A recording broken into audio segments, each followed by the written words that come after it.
আজ আমি এই ভিডিওটা করছি এই জগন্নাথ দেবের অধরাপনা, এই যে প্রথা আছে, যে রীতি আছে, সেই সম্বন্ধে দু চারটে কথা বলার জন্য। এই অধরাপনা কী, অধরাপনা কেন হয়, কাদের জন্য করা হয়, সেই সম্বন্ধে কিছু প্রয়োজনীয় তথ্য আমি আপনাদের সামনে তুলে ধরছি। তাহলে চলুন শুরু করা যাক।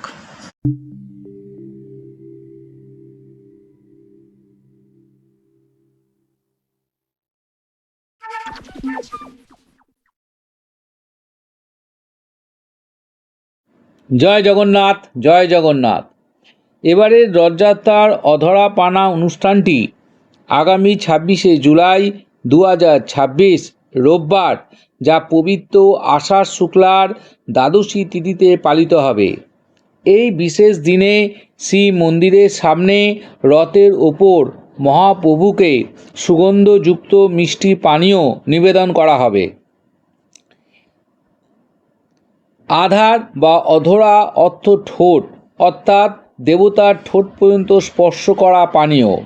এটি আষাঢ় মাসের শুক্লপক্ষের দ্বাদশী তিথিতে রথের ওপর অনুষ্ঠিত হয়। সুনাবেশার পরের দিন এই নীতি সাধারণত পালন করা হয়। দুধ, পনির, চিনি, ফল ও নানা ধরনের সুগন্ধি মশলা মিশিয়ে এই বিশেষ ধরনের পানীয় তৈরি করা হয়। 3টি বিশাল নলাকার পোড়ামাটির পাত্রে এই পানীয় তৈরি করে রথের ওপর দেবতাদের ঠোঁটের উচ্চতায় রাখা হয়। বিশ্বাস করা হয় এই পানা রথের রক্ষক, অর্থাৎ অশরীরী আত্মা বা পার্শ্বদের তৃপ্ত করার জন্য নিবেদন করা হয়। পুজো শেষে পাত্রগুলো ভেঙে পানা মাটিতে ঢেলে দেওয়া হয়, যা সাধারণ মানুষের জন্য গ্রহণ করা একেবারেই উচিত নয়। এই অধরাপানা অনুষ্ঠানটি প্রত্যেক বছরই খুব ধুমধাম করে পুরীতে অনুষ্ঠিত হয় এবং আমরা জানি যে এই অধরাপনার আমাদের একটা আলাদা রীতি আছে, নীতি আছে এবং আলাদা তাৎপর্য আছে এবং এই উৎসবটির সঙ্গে বহু মানুষ যুক্ত আছে।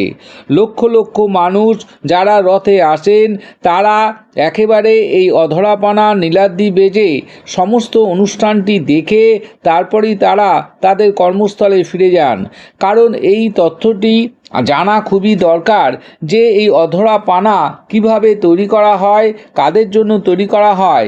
যাদের জন্য তৈরি করা হয় সেই দেবতারা এটা গ্রহণ করেন না কেন, সেটাও জানা হচ্ছে সবথেকে গুরুত্বপূর্ণ ব্যাপার। কথিত আছে যে এই পানা সাধারণ মানুষ খেলে তাদের পক্ষে সেটা অমঙ্গলজনক হয়। সেই জন্য ইচ্ছা থাকলেও এটি খাওয়া হয় না, এটিকে ঠেলে মাটিতে মিশিয়ে দেওয়া হয় এবং এর জন্যই অনেকে ভাবেন যে এত কষ্ট করে তৈরি করা হচ্ছে এই পানীয়, তা সত্ত্বেও সাধারণ মানুষকে না দিয়ে কেন ফেলে দেওয়া হচ্ছে। কিন্তু এর একটা গুরুত্ব রয়েছে, কারণ এটা সাধারণ মানুষের কাছে অপবিত্র, অমঙ্গলজনক। সেটা আমরা সবাই জানি না। সেটা জানতে গেলে এর ইতিহাস জানতে হবে এবং জগন্নাথ দেব যখন তার মূল মন্দিরে ফিরে আসেন, তখনই তার এই অধরাপানা অনুষ্ঠানটি পালন করা হয়। এটি একটা সাধারণ প্রথা, কিন্তু ঐতিহাসিক মূল্য অসাধারণ। জয় জগন্নাথ, জয় জগন্নাথ, জয় জগন্নাথ। আশা করি আপনাদের এই ভিডিওটা ভালো লেগেছে এবং এই ভিডিওটা যদি আপনাদের ভালো লাগে তাহলে অবশ্যই সাবস্ক্রাইব করুন, কমেন্ট করুন, লাইক করুন, শেয়ার করুন এবং আমাকে সাপোর্ট করুন আরও বেশি বেশি করে।